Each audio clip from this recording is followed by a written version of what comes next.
Good morning guys, welcome to our YouTube channel let's learn with Abhishek. तो आज के video में हम बात करेंगे guys deduction of Coulomb's law by using Gauss theorem. मतलब गॉस थ्योरम का यूज करके कूलॉम्स लॉ को कैसे डिराइव करेंगे। जो बच्चे न्यू हैं, जो अभी तक गॉसियस थ्योरम को नहीं पढ़े हैं, हमारे चैनल में पूरी प्लेलिस्ट क्रिएट करवा दी जा चुकी है। अभी तक हम 20 से ज़्यादा लेक्चर्स ले चुके हैं इलेक्ट्रोस्टैटिक यूनिट से। अब इस टॉपिक के बाद हार्डली मेरा दो टॉपिक बचेगा। एक बचेगा इलेक्ट्रिक पोटेंशियल और एक कैपेसिटेंस। उसके बाद फाइनली ये यूनिट हमारा ख़त्म हो जाएगा। तो जो बच्चे अभी तक नहीं देखे देख सकते हैं, और ये टॉपिक बहुत ही ज़्यादा इजी है। जो बच्चे नए हैं और जो पुराने भी हैं जो देख रहे हैं, एकदम एंड तक देखिए। आज के बाद इससे आपका कोई भी तरह का डाउट नहीं होगा। हम सिर्फ आपको कॉन्सेप्ट बताएंगे और सॉल्व आप खुद कीजिएगा। बेसिकली इस टॉपिक को समझने के लिए गाइस हमें पहले पता होना चाहिए कि कूलॉम्स लॉ या गॉसियस थ्योरम, मतलब ये जो दोनों कॉन्सेप्ट है वो क्या होता है। तो एक बार क्विक में रिवाइज करते हैं नए बच्चों के लिए कूलॉम्स लॉ और गॉसियस थ्योरम को। हमारा जो कूलॉम्स लॉ है गाइस इलेक्ट्रोस्टैटिक्स में, वो दो चार्जेस के बीच में फोर्स निकालता है। जैसे दो चार्जेस Q1 Q2 अगर दोनों का डिस्टेंस R हो तो फोर्स का जो वैल्यू होता है F equal to K Q1 Q2 by R square, जहां K होता है कांस्टेंट जिसे हम कहते हैं इलेक्ट्रोस्टैटिक कांस्टेंट। K का फार्मूला होता है 1/4 पाई एप्सिलॉन नॉट, और एप्सिलॉन आर भी होता है, लेकिन वैक्यूम के केस में एप्सिलॉन आर को नहीं लेते हैं। और इस पूरे कांस्टेंट का वैल्यू होता है एप्सिलॉन नॉट को एब्सोल्यूट परमिटिविटी भी कहते हैं, और ये पूरे कांस्टेंट का वैल्यू होता है गाइस 9 इंटू 10⁻⁹। अगर कोई इंडिविजुअली आपको सिर्फ एप्सिलॉन नॉट का वैल्यू पूछे तो वो होगा 8.85 इंटू 10⁻⁻12। तो ये आप याद रख सकते हैं। बेसिकली हमारा जो कूलॉम्स लॉ है वो कहता है कि F is equals to K Q1 Q2 by R square, और अगर K की जगह पर हम 1/4 पाई एप्सिलॉन नॉट पुट करें तो आएगा F equal to 1/4 pi epsilon naught Q1 Q2 by R square. तो this will be the expression for Coulomb's law. अब हमारा गॉसियस थ्योरम कहता है गाइस कि E डॉट डी एस, जिसे हम इलेक्ट्रिक फ्लक्स भी बोलते हैं, ये Q बाई एप्सिलॉन नॉट होता है। मतलब ये जो है इलेक्ट्रिक फ्लक्स और चार्ज के बीच में रिलेशन निकालता है। अगर हम चार्ज को एप्सिलॉन नॉट से डिवाइड दे दें, एप्सिलॉन नॉट का न्यूमेरिकल वैल्यू हमने आपको बताया 8.85 इंटू 10⁻⁻12। कहने का मतलब है कि अगर किसी बॉडी में जितना चार्ज है उसको 8.85 इंटू 10⁻⁻12 से डिवाइड कर दें तो जो टोटल वैल्यू आएगा वो इलेक्ट्रिक फ्लक्स के बराबर होगा, E डॉट डी एस के बराबर होगा। यहाँ E बराबर इलेक्ट्रिक फील्ड इंटेंसिटी है और ds बराबर एरिया है। तो स्टार्ट करते हैं गाइस, इसको प्रूव करते हैं, आप खुद कीजिएगा। मान के चलते हैं कि एक सरफेस है जिसके सेंटर में पहला चार्ज Q1 रखा हुआ है और दूसरा चार्ज Q2 है। दोनों के बीच का डिस्टेंस को क्या लें बताइए गाइस, R ले लेते हैं। ठीक है, R लेते हैं। अब देखिए Q1 और Q2, अब मान लीजिए Q1 जो है वो Q2 पर फोर्स लगा रहा है, तो फोर्स का डायरेक्शन किधर होगा, Q1 से Q2 की तरफ, मतलब इस साइड। और जिधर फोर्स का डायरेक्शन होगा उधर ही इलेक्ट्रिक फील्ड इंटेंसिटी का भी डायरेक्शन होगा। जो बच्चे ये नहीं जानते हैं, इलेक्ट्रिक फील्ड इंटेंसिटी का लेक्चर हम प्रीवियस लेक्चर में ले चुके हैं, उसको आप जा करके देख सकते हैं। आप बस बच्चे रिवाइज करते रहिए। तो इलेक्ट्रिक फील्ड इंटेंसिटी का डायरेक्शन इधर हुआ। यहां पर मान लीजिए एक छोटा सा एरिया हम कंसीडर करें, तो जिधर फोर्स लगेगा एरिया का भी डायरेक्शन उधर ही होगा। इसके लिए हम आपको इलेक्ट्रिक फ्लक्स पढ़ाए थे। जैसे मान के चलते हैं कि ये जो पहला चार्ज है वो दूसरे चार्ज को इधर धकेल रहा है, तो इधर अगर धकेलेगा तो एरिया भी उधर ही ना जाएगा, मतलब एरिया का भी डायरेक्शन सेम होगा। मतलब E और ds दोनों का डायरेक्शन क्या होगा, सेम। देखिए गाइस, यहां पर हम Q1 चार्ज सेंटर में रखे हुए हैं, Q2 चार्ज पॉइंट P पर रखे हुए हैं, एक छोटा सा एरिया लिए हैं DS, और E और DS दोनों का डायरेक्शन सेम है। तो अब देखते हैं गाइस कैसे हम लोग इसको प्रूव कर सकते हैं। अब देखिए गाइस, कूलॉम्स लॉ से हम लोग जानने से पहले, कूलॉम्स लॉ को जानने से पहले हमको स्टार्ट करना है गॉसियस थ्योरम से, क्योंकि यहां पर प्रूव करना है गॉसियस थ्योरम के यूज करके हमको लाना है कूलॉम्स लॉ। कहने का मतलब है कि हम स्टार्ट करेंगे गॉसियस थ्योरम से, मतलब E डॉट ds से, और फाइनली लेकर के आएंगे 1/4 pi epsilon naught, 1/4 pi epsilon naught Q1 Q2 by R square. कहने का मतलब है कि हम स्टार्ट करेंगे E डॉट ds से, मतलब गॉसियस थ्योरम से, और लेके आएंगे कूलॉम्स लॉ जिसका फॉर्मूला होता है 1/4 pi epsilon naught Q1 Q2 by R square. ये हमको लाना है।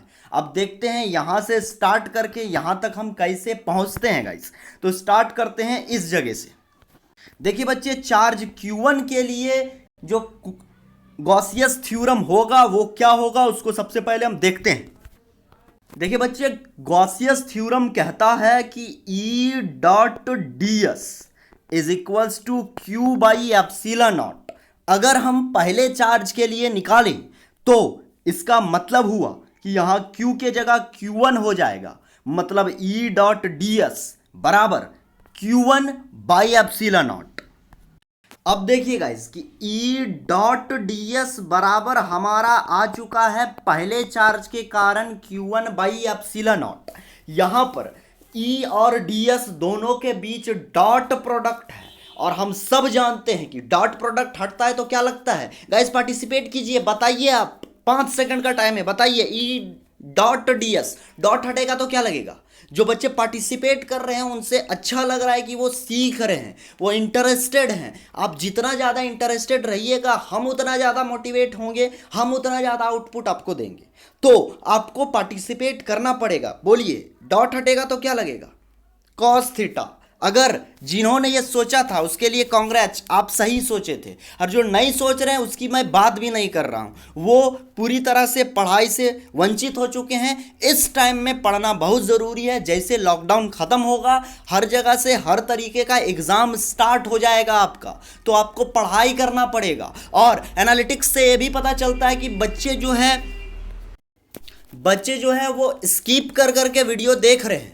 तो स्किप नहीं करना है, क्योंकि ये एक एजुकेशनल चैनल है। बहुत ही आपको कंसंट्रेट करके बैठना पड़ेगा पेशेंस के साथ। एक एक सेकंड देखिए, कि क्योंकि पता नहीं कौन सा सेकंड आपको कौन सा नॉलेज दे के चला जाए जो आपके एग्जाम के लिए हेल्पफुल हो जाए। तो देखिए गाइस, यहाँ पर लगेगा कॉस थीटा। अब स्टार्ट करते हैं टॉपिक पे।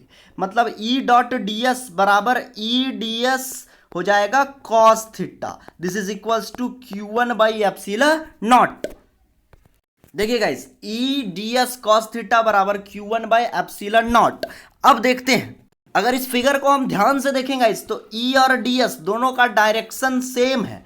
अब जब दो वेक्टर क्वांटिटी का डायरेक्शन सेम होता है तो थीटा क्या होता है गाइस, बोलिए जल्दी। हाँ, सही सोचा, 0 डिग्री। कांग्रेस, जो सोच रहे हैं वो सही सोच रहे हैं, 0 डिग्री होगा। मतलब यहां थीटा इक्वल टू 0 डिग्री, मतलब E ds cos 0 degree this is equals to Q1 by epsilon naught. अब आप ये बताइए कि cos 0 का वैल्यू कितना होता है, कितना होता है, 1। मतलब E ds इंटू 1 बराबर Q1 बाई एप्सिलॉन नॉट। मतलब कहने का मतलब है कि E ds cos 0 डिग्री बराबर Q1 बाई एप्सिलॉन नॉट। 0 के जगह 1 बैठाएंगे तो E ds इंटू 1 करेंगे तो यही आएगा, बराबर Q1 बाई एप्सिलॉन नॉट। बच्चे, आप नोट्स की टेंशन ना लें, नोट्स आपको PDF के फॉर्म में प्रोवाइड करवा दिया जाएगा। आप कॉन्स्टेंटली सिर्फ समझें, एक बार नहीं बार बार देखें। अगर एक बार नहीं समझ में आ रहा है, आपको डेफिनेटली समझ में आएगा। और जो बच्चे साथ ही साथ आंसर कर रहे हैं उनको साथ ही साथ समझ में भी आता जा रहा होगा। मतलब E ds बराबर आया Q1 बाई एप्सिलॉन नॉट।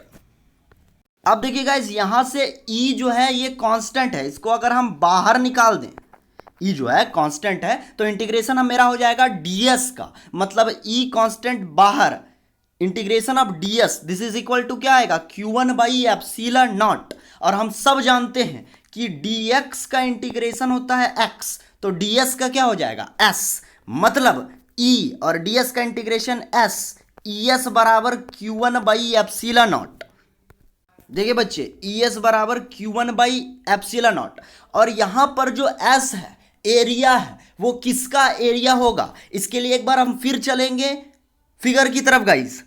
यहां देखिए, यहां पर जो हमने फिगर बनाया है एक स्फेरिकल शेप का बनाया है, और इसी का छोटा सा एरिया कंसिडर किए थे, मतलब इसको इंटीग्रेट करके जब बड़ा एरिया आएगा तो वो भी इस स्फीयर का ही एरिया होगा, और स्फीयर का एरिया हम लोग सब जानते हैं होता है 4 पाई आर स्क्वायर, मतलब यहां पर s की जगह हो जाएगा 4 पाई आर स्क्वायर गाइस। देखिए बच्चे, s की जगह हो गया 4 पाई आर स्क्वायर, क्योंकि ये स्फीयर का एरिया है, बराबर Q1 बाई एप्सिलॉन नॉट।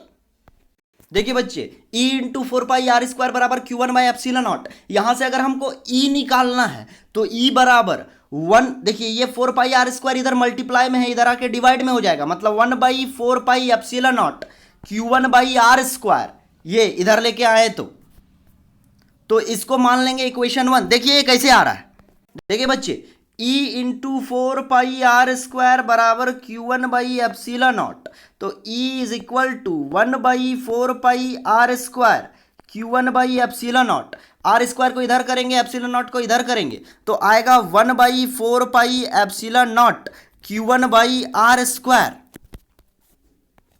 ये देखिए गाइस, इसको आप देख सकते हैं। अब हम जानते हैं बच्चे कि इलेक्ट्रिक फील्ड इंटेंसिटी का फॉर्मूला होता है F बटा Q। अगर देखिए, पहले चार्ज के लिए हम इलेक्ट्रिक फील्ड इंटेंसिटी निकाल चुके हैं, अब अगर दूसरे चार्ज के लिए निकाले तो E बराबर F बटा Q होता है। अब Q की जगह यहाँ Q2 होगा या नहीं, क्योंकि दूसरे चार्ज के लिए निकाल रहे हैं, तो E बराबर F बटा Q2। यहां से अगर हम फोर्स निकालना चाहें तो Q2 इंटू E। जो बच्चे इलेक्ट्रिक फील्ड इंटेंसिटी का लेक्चर नहीं देखे हैं, वीडियो के नीचे डिस्क्रिप्शन बॉक्स में आपको लिंक मिल जाएगा, जाकर के देख सकते हैं। देखिए, कंटिन्यूटी में रहिए, क्योंकि फिजिक्स कंटिन्यूटी का ही खेल है। कंटिन्यूअसली आप नहीं रहिएगा तो आपको समझ में नहीं आएगा, और आई होप, हमको लग रहा है कि अभी सब कुछ आपको समझ में आता होगा। इलेक्ट्रिक फील्ड इंटेंसिटी को एक बार क्विक में अगर हम रिवाइज करें तो हम कहेंगे कि 1 कूलॉम्ब चार्ज पर लगने वाला जो इलेक्ट्रोस्टैटिक फोर्स है उसे कहते हैं इलेक्ट्रिक फील्ड इंटेंसिटी। इसका फॉर्मूला होता है E बराबर F बटा Q। यहां पर दूसरे चार्ज के लिए निकाल रहे हैं तो Q की जगह हो गया Q2। अब देखते हैं आगे, अगर हम इसको फोर्स के टर्म पर निकालना चाहें तो ये इधर जाकर के डिवाइड से मल्टीप्लाई में हो जाएगा, मतलब F बराबर Q2 इंटू E। देखिए बच्चे, F बराबर आया Q2 इंटू E। अब हमारा E बराबर इक्वेशन 1 में क्या था, देखिए E बराबर इक्वेशन 1 में था 1 by 4 pi epsilon naught Q1 by R square. मतलब इसी को अगर हम उसमें बैठाएं, मतलब यहां पर E के जगह 1 by 4 pi epsilon naught Q1 by R square बैठाएं तो हमको मिलेगा, देखिए 1 by 4 pi epsilon naught Q1 by R square, E की जगह और Q2 को यहां अगर मल्टीप्लाई कर दे तो फाइनली मेरा जो एक्सप्रेशन आएगा वो आएगा F बराबर 1 by 4 pi epsilon naught Q1 Q2 by R square.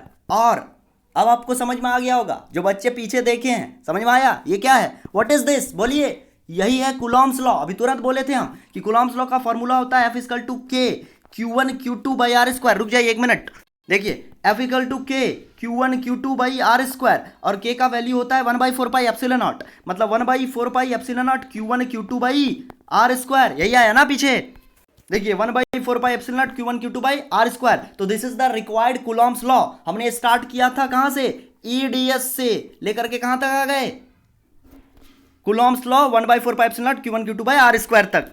देखिए बच्चे, हमने स्टार्ट किया था EDS बराबर Q1 बाई एप्सिलॉन नॉट से, और कहां तक ले आए फाइनली, देखिए F बराबर 1 by 4 pi epsilon naught Q1 Q2 by R square. मतलब ये है हमारा कूलॉम्स लॉ।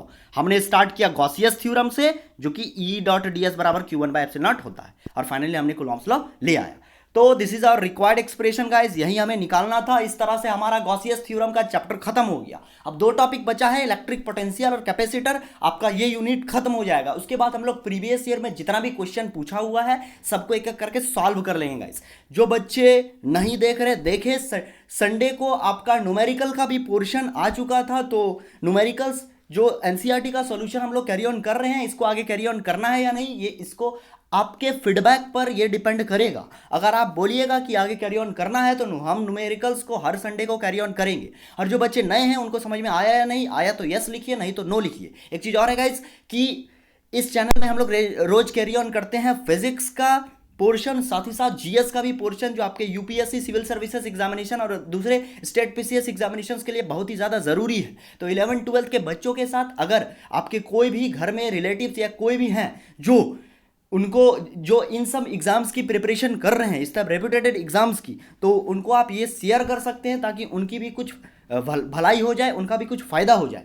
तो गाइज़ अगर वीडियो पसंद आता है तो लाइक कीजिए, पसंद नहीं आता तो डिसलाइक कीजिए। लेकिन डिसलाइक क्यों किए इसका रीज़न भी कमेंट सेक्शन में बताइए, ठीक है। पसंद अगर आ रहा है तो प्लीज़ लाइक कर दीजिए, इससे हमें मोटिवेशन मिलती है। और अगर नहीं आ रहा है तो फ्रैंकली डिसलाइक कीजिए, जैसे कि हमें पता चले कि इम्प्रूवमेंट की और ज़रूरत है, ठीक है।